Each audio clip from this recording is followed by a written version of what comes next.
प्रिय मित्रों, हिंदू धर्म में अंतिम संस्कार के कई नियम हैं। इसके तहत मृतक के सिर पर 3 बार डंडा मारने की भी प्रथा है। शास्त्रों के मुताबिक ऐसा करने से मरने वाले की आत्मा को शांति मिलती है। मगर इसके अलावा एक और वजह है जिसके चलते ऐसा किया जाता है। तो मित्रों, क्या है इसके पीछे का कारण? यदि नहीं जानते आप तो वीडियो पर आखिरी तक जरूर देखें। नमस्कार दोस्तों, राधे राधे मित्रों। हिंदू शास्त्रों के मुताबिक मनुष्य के शरीर में 11 द्वार होते हैं। इन्हीं के जरिए जन्म के समय आत्मा शरीर में प्रवेश करती है और इन्हीं रास्तों के जरिए बाहर निकलती है। मान्यता है कि ज्यादातर मनुष्यों के प्राण ब्रह्मरंध्र यानी मस्तिष्क से निकलती है। ब्रह्मरंध्र को शरीर का सबसे उच्च और श्रेष्ठ मार्ग माना जाता है। इसलिए जिन लोगों की आत्मा मस्तिष्क से निकलती है उन्हें मोक्ष की प्राप्ति होती है और वे जन्म मरण के बंधन से मुक्त हो जाते हैं। इस प्रक्रिया को कपाला मोक्षम कहते हैं। हिंदू धर्म में व्यक्ति के अंतिम संस्कार के दौरान उसके सिर पर बांस के डंडे से 3 बार प्रहार किया जाता है। ग्रंथों के अनुसार इस प्रक्रिया से आत्मा को शरीर से बाहर निकालने में मदद की जाती है, क्योंकि इंसान की खोपड़ी सख्त होती है और वो आसानी से नहीं टूटती है। मगर डंडा मारने से ये क्रिया थोड़ी आसान हो जाती है। माना जाता है कि जब मृतक के सिर पर डंडा मारा जाता है उससे मस्तिष्क का ढांचा थोड़ा कमजोर हो जाता है, जो आग के संपर्क में आकर जल्दी टूट जाता है।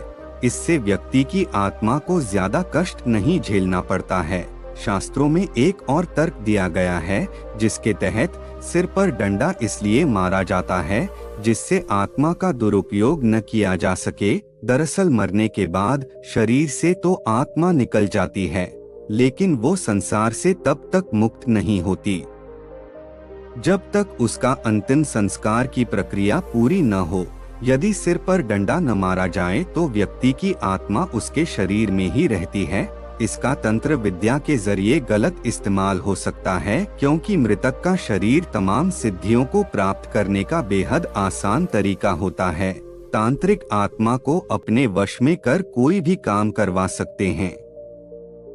इससे बचने के लिए ही सिर पर 3 पर डंडा मारकर आत्मा को शरीर से मुक्त कराया जाता है।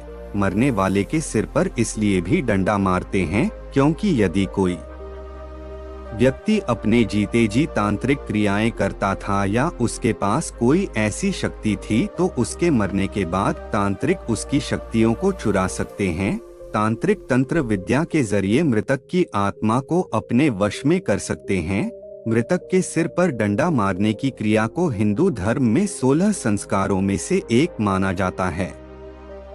ऐसा करने से व्यक्ति की आत्मा को शांति मिलती है। इससे पूर्वज भी प्रसन्न रहते हैं, जिसके कारण परिवार या वंश पर किसी तरह का संकट नहीं आता है और न ही पितृदोष लगता है। मृतक के अंतिम संस्कार के दौरान केवल पुरुष भाग लेते हैं, जबकि महिलाएं घर पर रहती हैं, क्योंकि स्त्रियों का दिल कमजोर होता है और वो ये सब देखकर रो सकती हैं। उनकी इसी भावुकता के चलते मरने वाली की आत्मा प्रसन्न होकर नहीं जा पाती है, इसलिए महिलाएं शमशान नहीं जाती हैं।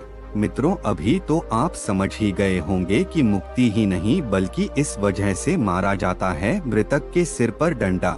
यदि हाँ तो नीचे कमेंट सेक्शन में राधे राधे अवश्य लिखें। साथ ही ऐसी ही और अच्छी जानकारी पाने के लिए वीडियो को लाइक, शेयर और चैनल को सब्सक्राइब अवश्य कर ले। धन्यवाद दोस्तों।